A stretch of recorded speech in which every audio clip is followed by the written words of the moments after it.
নমস্কার। আজ আমি যাচ্ছি কলকাতা থেকে আহমেদাবাদ। তো আমি যে ফ্লাইটে করে গেছিলাম, সেই ফ্লাইটে আমার সিট নম্বর ছিল 30F। 30Fটা ছিল একদম লাস্টের দিকে রোয়ের সিট।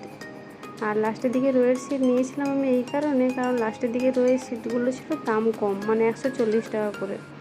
যখন আমরা ফ্লাইটের টিকিট বুক করি, তখন ফ্লাইটের টিকিট বুক করার পরে একটা অপশান আসে যেখানে সিট চয়েস করতে হয়, আর সিটগুলো থাকে চার্জেবল। মানে প্রথমের দিকে রোয়ের যে সিটগুলো থাকে সেগুলো থাকে 400 টাকার উপরে, আর যেগুলো মাঝের দিকে রোয়ের সিটগুলো সেগুলো 350 টাকা করে, আর লাস্টের দিকের রোয়ের যে সিটগুলো থাকে সেগুলো 140 টাকা করে।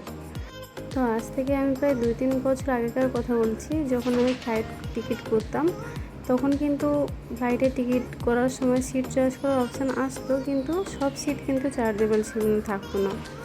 একমাত্র প্রথমের দিকে রয়েছে যে সিটগুলো থাকতো, আর একমাত্র উইন্ডো সিটগুলো, এগুলোই একমাত্র চার্জেবল ছিল, বাকিগুলোই ফ্রি ছিল।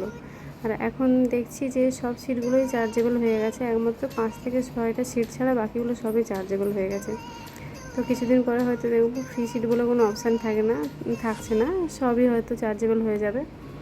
তো এটা হওয়ার মানেটা কি বলতে পারবো না, কারণ যদি টাকা বাড়ানোরই হয় তো টিকিটের টাকাটাই বাড়িয়ে দেওয়া হোক। টিকিট কাটার পরে আবার সিট আলাদা টাকা দিয়ে কিনতে হচ্ছে, এটা মানে খুব অবাক লাগছে। ট্রেনের ক্ষেত্রে এটা হয় না, ট্রেনের একমাত্র টিকিটই কাটতে হয়, আলাদা করে কোনো সিট কিনতে হয় না।